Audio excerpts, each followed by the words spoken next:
So we started it again. Sorry, I forget to record at the beginning. However, we were going through the syllabus and through the modules. So you will find Zoom recording each day. I will post. This is from last semester. However, I will post it if we needed to have the same one or extra lecture. Starting here is the main objective of the course. Then the syllabus, Canvas user agreement or course agreement that you need to agree to, and we have a number of things. I already put over here where you need to introduce yourself. It's so important for me to have a feeling with kind of connection to a student. Like, I want to deal with a human being, and so of you want to deal with someone. Yes, this course is 100% online, but I don't want to eliminate that boundaries where, put a boundaries and say, hey, you cannot see me. We are online. I want to know you more, and that's why I put over here to introduce yourself and include a picture. I'd like some of you posted the pictures of their dogs, and some of you posted pictures about their cats. But it's how you want to introduce yourself. Now, I've already talked about over here is project 7, 10, 12 going to use the NetLab. Otherwise, we will not use NetLab. Module 1 is what we are going to start today. Each module have 4 chapters. So we have chapters 1 and 2 and 3 and 4 going to cover module 1. In module 1, I put already a discussion. So a discussion per chapter per week. Go ahead, read the chapter, and when you click on discussion, you will find answers. And technically, if you read the chapter, this is the goals of each chapter. So technically, I did not bring it by myself, but actually, this is the goals that we need to achieve in each chapter. So we will go through the list, and you can see when we will start talking about the presentation, covering the presentation, you will see that we have the goals that we need to achieve. And these ones, if you read it, is the similar or the same of what I want to discuss with you in each chapter. Each chapter, for each week, one primary discussion, response to others, I accept it. This is only my rule. If you post one discussion just by yourself, and because I will tell you why. Most of you will wait until Sunday before midnight to complete their work. So they will go ahead and post something for that week, right? Guess what? You will not have time to respond to others, or you will early bird, you publish on Monday and you didn't care about the discussion anymore, and there's no one to respond to, and you lost your response. That's why I advise everyone to visit discussions at least twice or 3 times a week to see what's going on, respond to others, and gain the point. So each discussion will have 5 points, 3 if you post your own post or the primary post. Each response to each student will give you 1 point, and by total will add together. And you can see like students are posting stuff and responding to other, which is good thing. I have the opportunity to read it. I can go through it and I can respond to other students. Like Logan over here, he posted yesterday, and I was like, oh, that's what my dissertation is about. He's talking about my dissertation for my PhD. Now I have a master's degree, and I'm pursuing my PhD. I'm almost done with my PhD. Hopefully by the end of the semester, maybe, I don't know. But hopefully within 2 months or 3 months, I should be able, or at least 6 months. Not my goal, but by the end of the semester, I should have the title as doctor or have at least a PhD. So yeah, I'm almost done. So my dissertation, the research that I did, the study I did, is about human being. And technically, it was talking about the weakest link of the security infrastructure over here, and technically the humans themselves. And that's actually one of the things that I was doing my PhD on. So yeah, I was like, he brought me back to my study and where I went through and still going on now. Okay, So let's go back to modules. As I mentioned, we will have project. Each module will have 4 projects, okay? Some of them simple, some of them some kind of complicated, okay? Especially at the end when you will be required to install Java and add on some stuff and do some activities. Some computers will not help you. Some of them will be easy to do it. Some of them is outdated. It's a long story. I will try to respond to your email whenever you have a problem in that regard. But the first couple of chapters, so easy chapters. Like the projects, even like really easy. Like anyone can do it. Anyone even don't know anything about computer science can do it. But why we are doing it, that's the point. Why we are doing it is the key over here. Now, each module will have an exam. After you complete the exam, and you can see the due dates and how many points that's going to be allocated for that thing, you will have another module, 4 other chapters, 4 other weeks.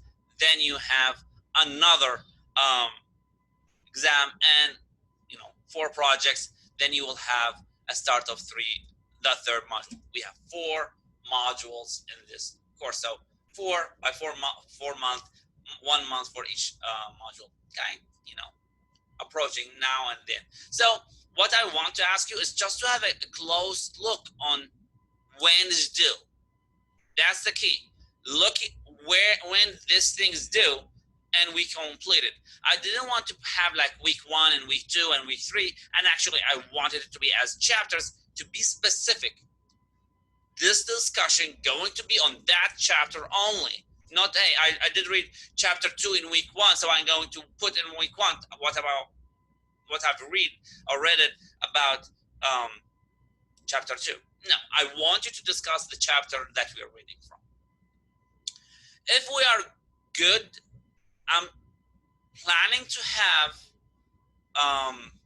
weekly meetings. Hopefully that I will not have a problem, because I had a problem once that I completed the entire presentation and I had a problem where my mic didn't record. So I test the mic, I test the camera, and I started recording to ensure that everything is working fine. However, my plan to have 1 meeting a week, which is going to be Tuesday. It's recommended to attend, but it's not mandatory.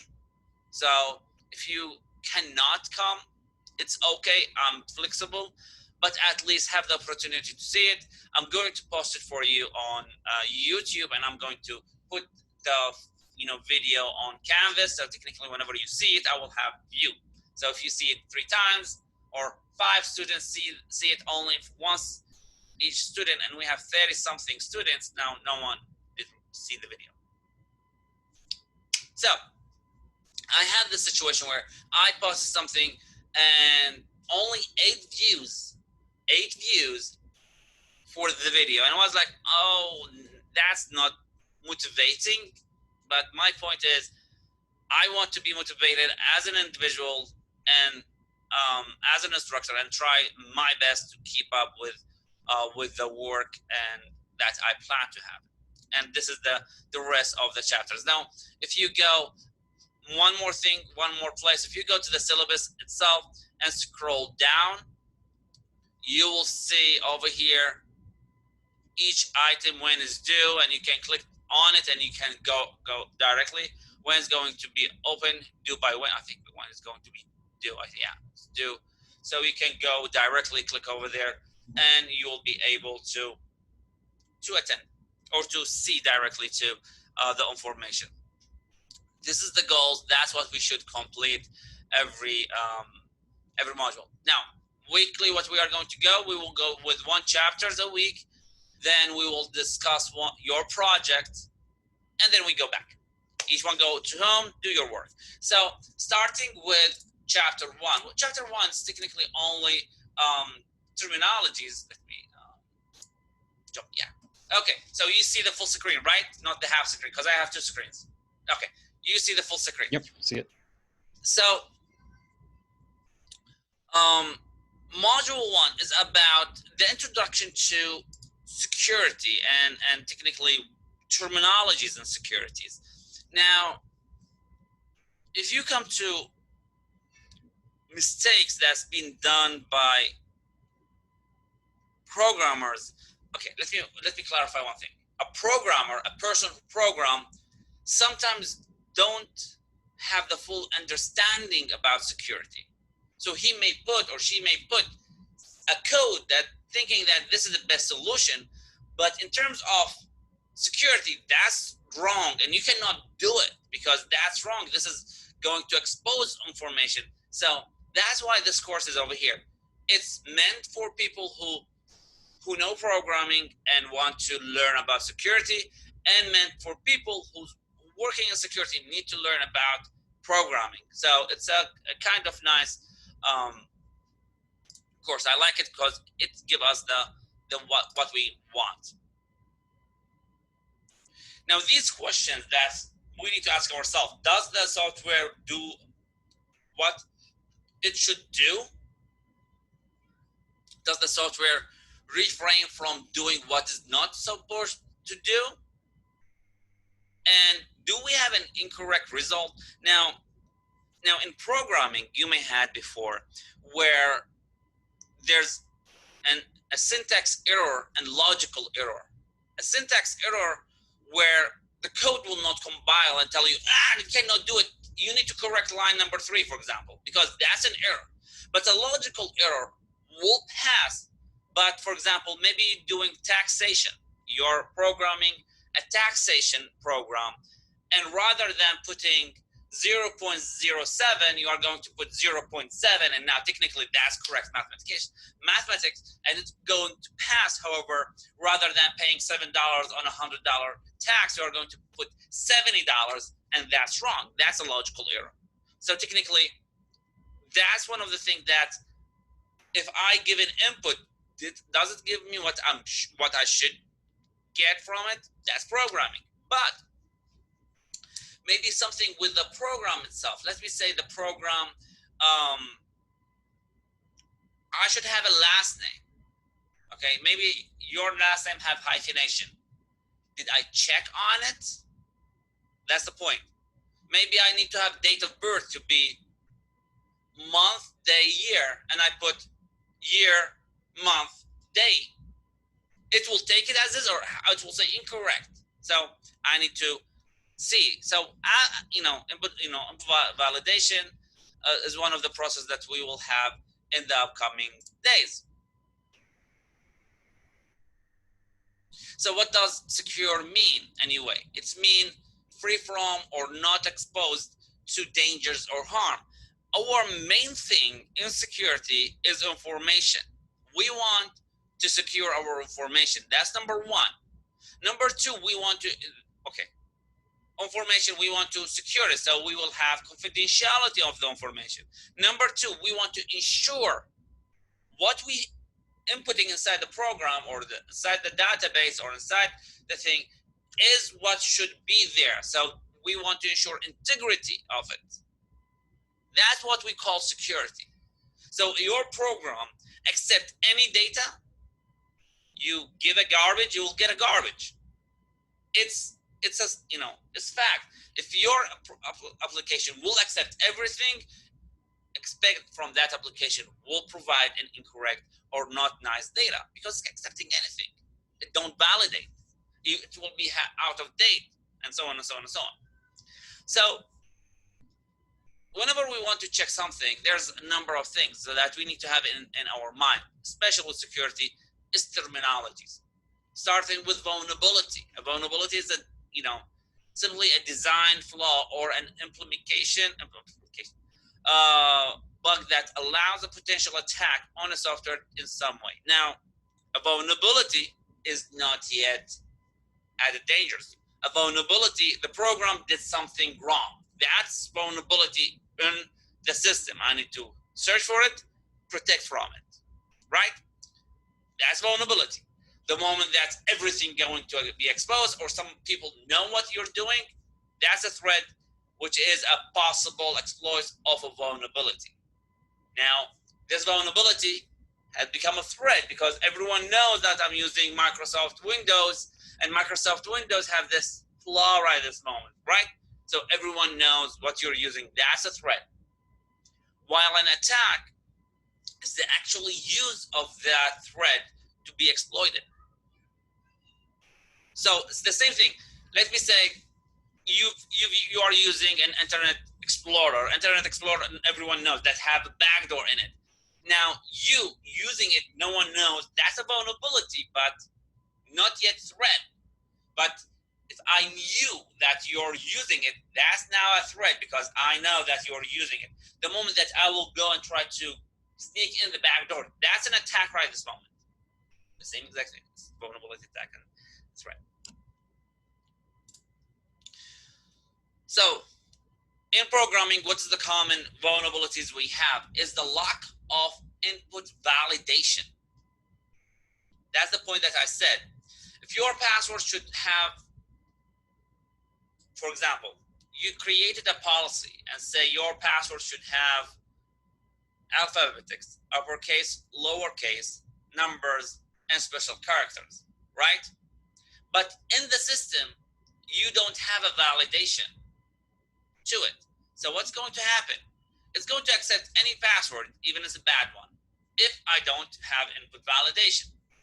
Now, let me say I want to have a phone number. However, we have area code, then 3 digits, then 4 digits. So I need to program it in a way to accept 3, 3, 4. But if I have like someone come here and say he just put 3 by 4, it should reject it. Or it's an international number, or it's a last name. So I need to make sure from anything that I'm using the system or I'm using the program to accept data from the user to be validated. One of the common attacks that we had before is that the search box, they don't validate it for something, and they will leave it anything that you will input will give the result for it. So they will say your search term between 2 quotation have not found. So if I put a code in it and there's no input validation, this research will return back. And if my code isn't attacking enough, I can sneak in. And this is injection, by the way. So this is a lack of input validation. Insecure configuration management. Sometimes, have you ever heard Nasir, a lady, she had the opportunity to, no, she's in jail. She was working with Amazon, AWS servers to manage Capital One servers. While she's working, she finds a flaw in the configuration of the firewall. She went back and she tried to exploit that flaw in the firewall. She had the opportunity to pull out, I think, 10 million social security of people, 10 or 100, I forget. But a lot is 100 million records to pull out from Amazon. Why? Misconfiguration of the firewall. So insecure configuration can have a big impact. That's a vulnerability in the system. It's on the system. It's part of the programming. If I accept any file to be uploaded, that's question. Okay? Lock of bounds, checks, and array and buffers. So technically, if my array accepts to overload, that's a buffer overflow. And technically, an array will, if in programming, array is a place where we store the information, and if I don't have a boundaries and say that's the maximum can go, it will accept overflow, and now it will be attacked, and it will write more than what should write. Okay? Unintentional disclosure, for one reason or not, the programmer did not attend. And I remember this is actually a big deal when a couple of years ago a business went out of business. An organization went out of business because they sent out sensitive information to patients and by mistake the program did not have to send directly to that person, but send all the information to all, and it was like, yeah, it was a big disaster where they need to win. They paid too much money and they couldn't handle anymore the pressure. So we have problems. Now, what the meaning of countermeasure? Whatever you put, if you find a flaw, if you know exactly, let me bring up good example of it. Denial of services attack is when someone sends a number of packets or a number of connection to a server that's much more than its possibility to handle. It will have overflow, and now the server cannot handle that traffic, and it will start denying people, a legit user, from accessing the system. This is known as denial of services. If you know that if you put a firewall and limit the connection by 100, now no one will go over 100, you know exactly that this is a countermeasure. So the countermeasure means to eliminate the possibility of an attack, or at least mitigating it, mitigate the amount of damage caused if it occurs, such as filing safely or successfully terrorizing a flood. So as I mentioned, a countermeasure is what you do to stop something from happening. Okay, so if you get more in security, if you take more classes in security, and when you go to management part, either you mitigate it, you put a solution for it, or you accept the result of it, which I don't recommend it, or you're going to transfer it to someone else. There, by the way, there's people accept the consequences. So yeah, they accept. I know it's question mark, but they accept. So either you transfer it to someone else, like outsourcing it to another company where they do your security, and you're good, and they will handle the responsibility, or you put the solution and you put whatever it needs to be, or you need to accept that you know that you have a vulnerability in the system. You know it may cause a damage of $1,000 to $1,000, and you're waiting for that damage to happen. You accept it. Anything or anyone who could potentially harm your system is classified as a threat agent. Okay, you will have this terminologies a lot, threat agents and so on. So whenever we say threat agent, that means anything that can harm or could harm my system. Time or logic bomb. When, I don't know, if you are old enough, you may heard about this. That's crazy. January 1st, 2000. They were like, people fled from that day. Even people did not put flies at that specific time because they said there is a logic bomb where everything will be zeros, and it's a logic bomb. People thought that about this a lot. So that's the logic bomb. It's going to be, it needs to have a logic to be activated. So either a time or something, then it's going to start acting. This is a code that does not activate a malicious payload until a specific condition are met with a program.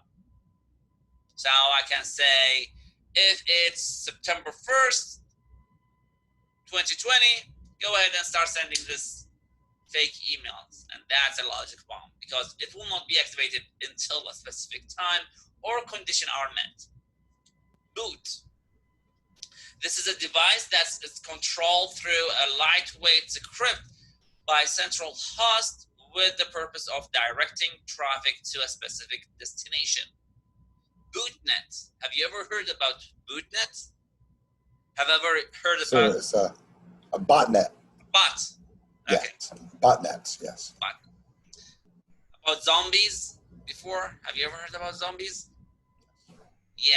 So there's a lot of us. Like, for example, a lot of us, when they go to sleep, They have a laptop and they just like close it, or they have the computer but they don't shut it down.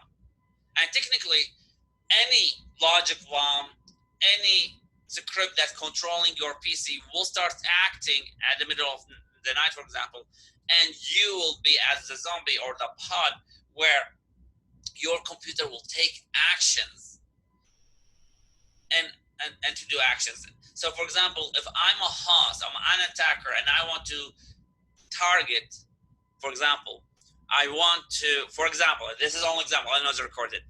I want to send an attack on the White House, and I have a botnet. I will let them do the act, and the moment that the act is complete, I will wipe the entire thing, and I will pull out myself. Now, when they will investigate, they will not see my computer, but they will see the other people's computer. So technically, it will act to do a specific thing, or traffic people, or send traffic to websites or a destination, and now will cause a problem. Virus, a lot of us heard about viruses. What it is, a segment of code that attach itself to a host file. We have an application, then a code will be inserted into the application that perform a harmful action. But we have more. Worm is a standalone executable file that operates like a virus, with the exception that it does not need a host file, which it will be reside.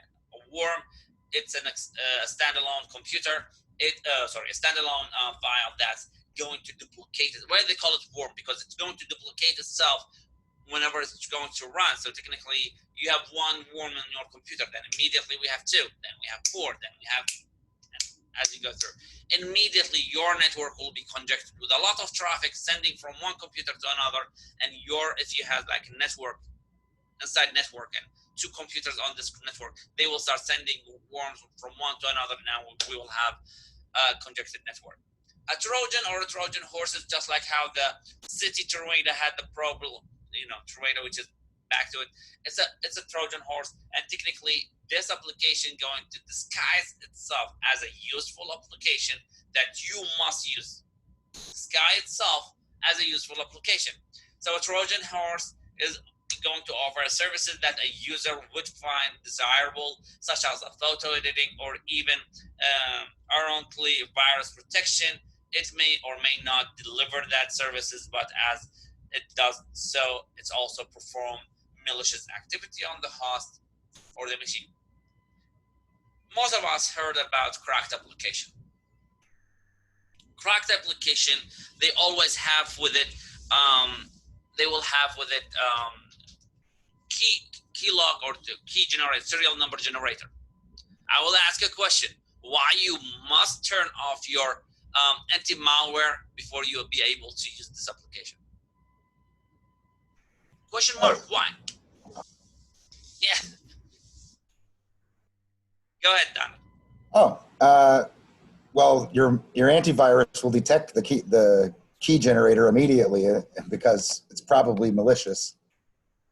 And even when it's not malicious, it still shows up as a malicious file. Yes. It depends on how they code it, what the code inside it.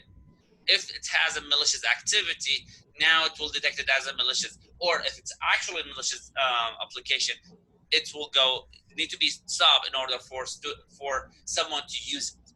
Yes. Yeah. What we have more? Ransomware. Oh, that's nice. Ransomware, we had a lot of companies. They paid a lot. I had the opportunity to talk. Now, I don't live in Gainesville. I live in another place where I can say it's in the other side where you are from. So technically, I'm on east side of Florida. So I had the opportunity to talk with the dean of one school that, I had a visit to do some kind of consultation for them.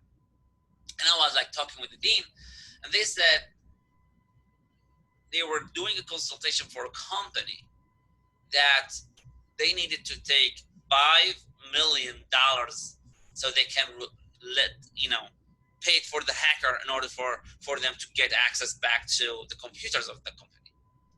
$5 million, a lot of money. So technically, a ransomware will hold the operating system or the PC hostage with all data encrypted on it until someone pays the ransom. The well-known one, which is the one that was sent out with a $300 Bitcoin, that someone need to buy a Bitcoin in order for them to release this ransomware. And technically, it was a mistake by people where they did not update their applications for a long period of time, and Microsoft kept saying, you need to update the operating system, you need to update. No one did, and they got ransomware.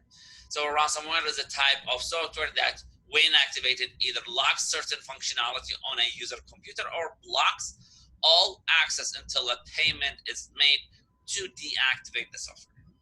Spyware is a type of malicious software designed to steal personal information by running undetected on your machine, and it has found, previous home on the internet. And technically, we have two type of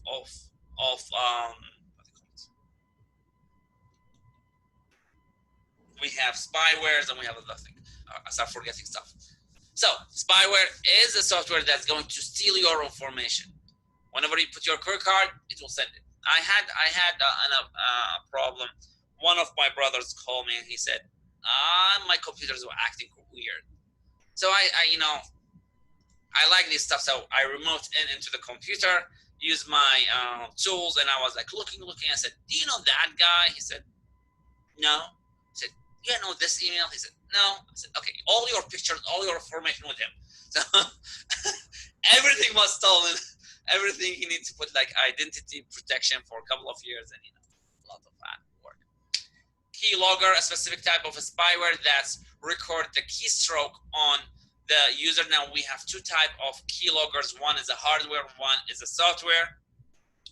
Hardware is going to be inserted between the USB plug for the keyboard and the connection on the computer, and it's going to record everything and send it to the attacker. Or it's going to be as a software where it's going to, anything that you type on the keyboard will be sent to the attacker. So the moment that, for example, you're typing your password, then said, oh, no, and you backspace 3 times, it will say backspace. Actually, it will say backspace, and it will be sent the information. So everything will get sent out. Sniffer, which is a passive, eavesdropping, that's listen to the communication within a host on a network. If you go more in terms of security, and you will start using application and operating system like Kali Linux, and you will start listening to using Wireshark and so on, and you can get the data, analyze it, and you will start like sniff information and take out the images from people's phones and so on. It's nice. For example, a packet sniffer will record all packet that's transmitted on a broadcast network for a later use. A vulnerability scanner applies any software that's look for weaknesses in the system to report it. A backdoor is a method, some programmer use it. A backdoor, some programmer use it. I've programmed a couple of websites, and where in this website I already gave myself an access. So the moment that my client called me, I don't need to wait for my client to send me the information. I can log in, fix the thing that I want to fix, and get out. It's a backdoor, but this is a method programmer use where they need to use a method that to go in, fix it, and get out. But if it get exposed to everyone, it's going to cause problem later on, because it's going to have unwanted access into the computer system. That's a backdoor. Rootkit, a pieces of software that actually subvert the legitimate software, legitimate control of a software system by its operating or operators, and operating at the highest level of the permission of the system. So technically, you have a levels of permissions that will be higher than the levels and can control the entire system. It's not nice. So, social engineering. I've did enough studies about social engineering, and even my PhD has a part of social engineering.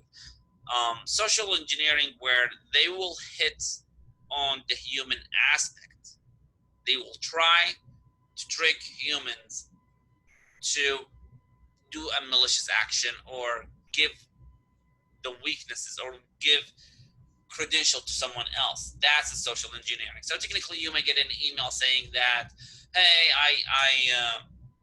that's Prince from South Africa, and I will give you a couple of $1 million just to accept and send something and or click over here. You get an email saying that's true story. Every day I get an email from Chase Bank saying that my Chase account and my credit card with Chase going to be deactivated today, and all funds will be hold as hostage, whatever, hold until I verify the information. To verify the information, click here and provide your username and password. Guess what? I don't have Chase Bank. Every day I get the same exact thing, and I was like, okay, they don't know that I don't have Chase. You see that a lot with phone calls as well. Yes, phone calls is the highest level where you will get a call. You work in IT, right? Yes. Yeah. Yeah. Yeah, I work in IT for a long time now. Yeah, I've seen a million of those calls. Oh yeah, this is so-and-so from Bank of America. We just wanted to call and verify you authorized this transaction to send $5,000 to so-and-so? No, not me. All right, well just, let me just verify your identity. Let's start off with your social security number. And provide me your social security number. People who work in IT, people who work in help desk especially, they get a lot of calls. That's why IT have a specific procedure when someone calls them and say, hey, my username is so-and-so on, my name is so-and-so on, can you change the password? I cannot access. Now, changing a password and providing it to the caller have a specific procedure need to be done to verify that information. However, social engineering will cause a lot of problem because right this moment, most of our life is being listed online. For example, someone take a picture, post it online. They may have the badge that has the badge number, or someone like worrying, I'm doing my doctor papers. Guess what? Some of the doctor papers have your last four of your social, or you throw something online or picture online that can expose something. Like, for example, you like blue. Everything about your car is blue, your mug is blue, you're wearing blue. And I went and I'm trying to reset your password and it's asking what's your favorite color. Immediately it's blue, regardless. I know exactly what you're looking. You put information online can expose your identity. Can, not, and may. It's a possibility. So yeah, people get calls and say, hey, I want to make sure that this is you. What is your favorite color? Blue. What's your last four of your social? So on, so on, so on. What's your student? And I will answer it. Then they will need to provide the information. And this is what it is. That's why they have specific procedures to change it. Social engineering still is a big deal, and it's going to play on the weakest link of an IT infrastructure. If you read, let me see if I have the book. I need to bring it from my other office. No, not this one. No, not this one. So, if you read a book called Fundamentals of Information Security, Fundamentals of Information System Security, chapter 1 going to talk about the weakest link of an IT infrastructure, and it will say human is the weakest link of an IT infrastructure. It's a big deal. Technically, I'm trying to pull my human rights or my information from human, ouch, everything fall, to give me the access to their username and password, or change a password, or click on something that may cause a problem later on. Yeah, my computer started acting crazy. Okay. Now, what we have more, that's one thing that you will say hidden and not expose yourself while attackers. Have in mind, most of the attacks happens, the attacker did access the system 10 or 20 days before doing the act. Technically, they will spend time, then they will get access, then they will say, okay, let me come in another day where I have a good mind, maybe I have a wine or something, then I will do that attack. hats. We have hackers, and we have three types of hackers. We have gray hat hackers, black hat hackers, and white hat hackers. Black hat hackers, those who have the intention of harmfully impacting someone. These are the bad guys. White hat hackers are the good guys. Those who spend time to learn information security and try to protect someone's network. So they will scan, they will tell you, hey, your system have a vulnerability, protect from this vulnerability. These are the white hat hackers. Gray hat hackers, in between, they did not yet decide which side they want to take. And most of them are students in schools who learning information security. Cracker is a person who wishes to use technology, to make profit from it, or crack an application that make a profit, and so on, breaking down a system, and so on. Activism, which is the use of coding technology for politically purpose. It has been responsible for the open invitations of law enforcement office to hack conventions such as Ho-Ho-Con and so on as we go through. CIA is nothing related to the agency. CIA is the triad of information security. If you have been asked what is the tenet of information system security, it will be the CIA triad: confidentiality, integrity, availability. Confidentiality means that only authorized individuals can see what the data. Integrity means only those who authorized can change on it. And availability, whenever the user wants to access the system, it will be available. When it comes to programming our application, it's an application means that the private and sensitive data handled by application cannot be read by anyone who is not explicitly authorized to view it. Integrity means that the data processed by an application is not modified by any unauthorized channel or any unauthorized individuals. And available, which is defined as system ability to remain operational even if in the face of failure or attacks, technically making sure that the system will stay on as much as possible. What we have more, almost an hour. Cryptography, which is a mathematical approach to transforming data such as or without the necessary pieces of information, a key unlock it, the information cannot be read. Cryptography is where I'm going to change my clear text or plain text into a cipher text. So what's the meaning of that? If I put a password 123, anyone can read it, but if I put a code to have the password, no one can read it. So let me say, imagine with me, you are working with a database and you open the database and there's like column called password, and you can see the password, what they write down. The password is being stored in a clear text. But sometimes you open the password and you find it like code and so on. This is in a cipher text. As I mentioned, I've programmed a couple of websites. When I started working more with information security, I realized the big mistake. I needed to go back to all the websites that I programmed and change part of it to create encryption methodology for my application. So all the information will be stored in a cipher text, not in a clear text. And by the way, this is project number 1. Decryption, which is the process of using a key to decrypt the information to take it back from a cipher text into a plain or plain text. 2 principles that define good encryption called confusion and diffusion, which technically you want to make it complicated but simple at the same exact time. Make sense? Yeah.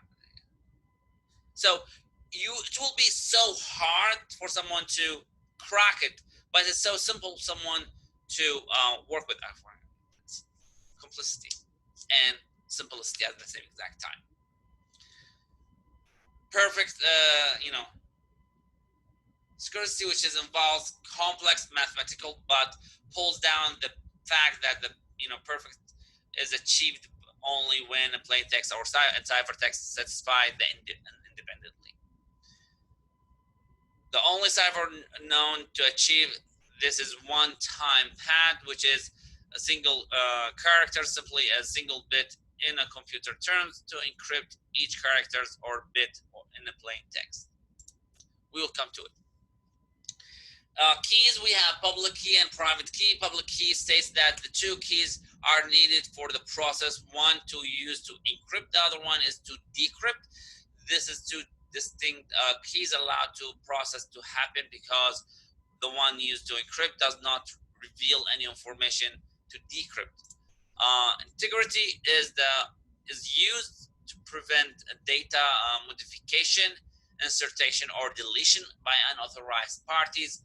One means to accomplish this is through the use of a message digest or crypto hashes. Crypto hash, it's going to have some kind of like a stamp or something. It's when that's happened. So when it's going to be sent out through the network, and something happened in the way, and someone modified the code, this message will be permanently corrupted because someone manipulated the integrity of the message. The government has its own standard for digital signature called Digital Signature Standard, which requires the use of keys as well. Availability is the more difficult attribute of security to ensure.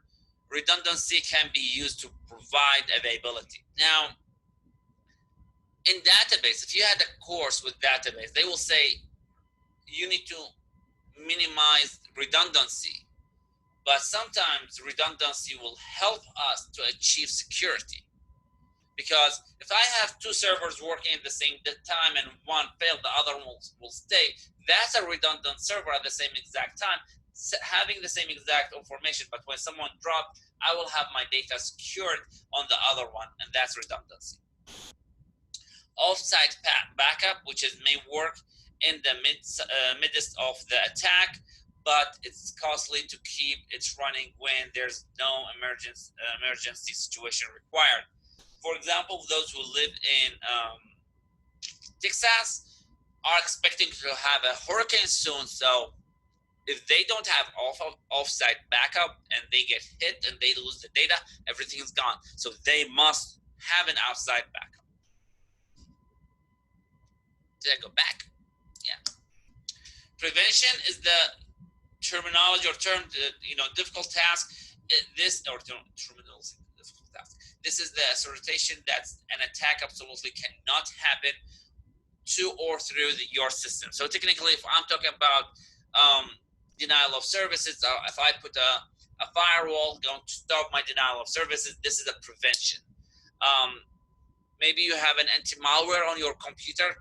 This is a detection. Then we have detection and prevention. We have IDS and IPS. IDS is for intrusion detection system, and IPS is intrusion prevention system.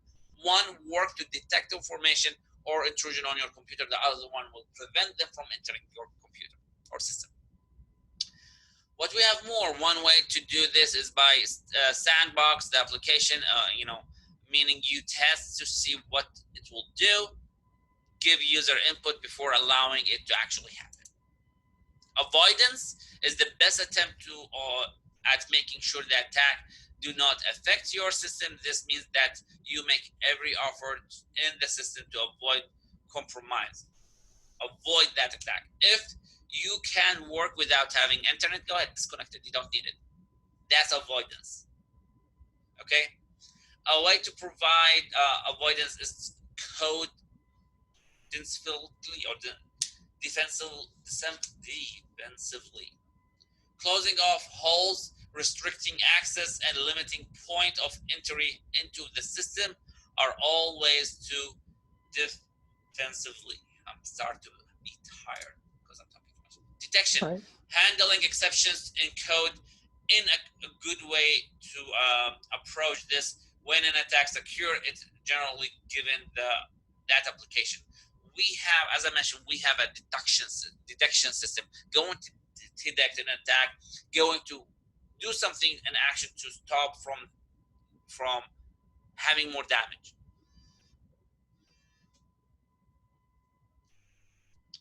But we have more. Checkpoints in code are another way to do this. There's just a milestone of execution that indicate everything is still working correctly. Recovery is the final option. For response is recovery. In this case, the attack is allowed to occur when it's happening. You always want to be a proactive rather than reactive. Proactive, you will put system to mitigate an attack, do whatever you can to stop an attack from happening. But the moment that happened, now you will need to be reactive by recovering from an attack. A recovering is that means you already had a damage. An example of this will be rolling back a database to the state it was in before the attack.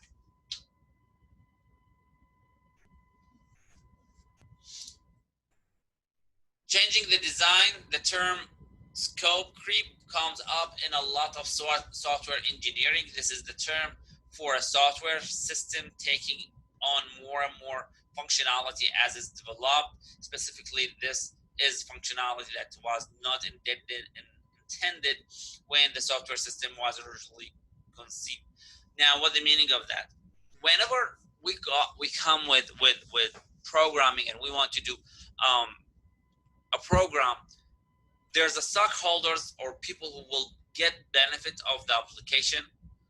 They will say, we want that, and we want that, and we want that. Then the team will sit down and start creating a prototype, and they create another one that has minimal functionality, then they will get approved, and they will add more.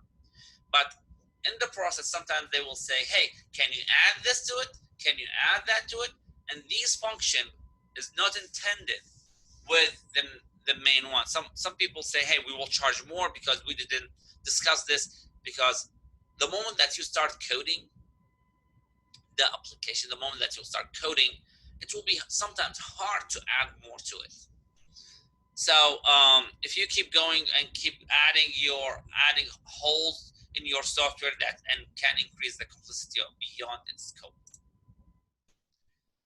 The shape of things, apply defense in depth. This is one of the things that we had a lot, is defense in depth. If you have one line of defense, that's one line, then you add more than 3, 4, 5. That's defense in depth. As much as you can add layers to protect, that's to apply the defense in depth. Minimize the attack surface. File safely, run with latest or last privileges. Don't run with the highest privileges or administrative right. Avoid security by obscurity. Keep security simple. Detect intrusion and record compromise. That's the thing that you need to have shape them. Do not trust infrastructure. Do not trust services, and establish secure defaults. So don't say, hey, they know what they are doing. No, you need to check, make sure that everything is set and everything is working fine. By saying that, let's go ahead and talk about your project. Then after that, we are good to go. Project 1 is about Encipher, or cryptography, as I mentioned. And technically, the idea of it is you go to a website called Encipher It. This website or the project, you are going to type your name.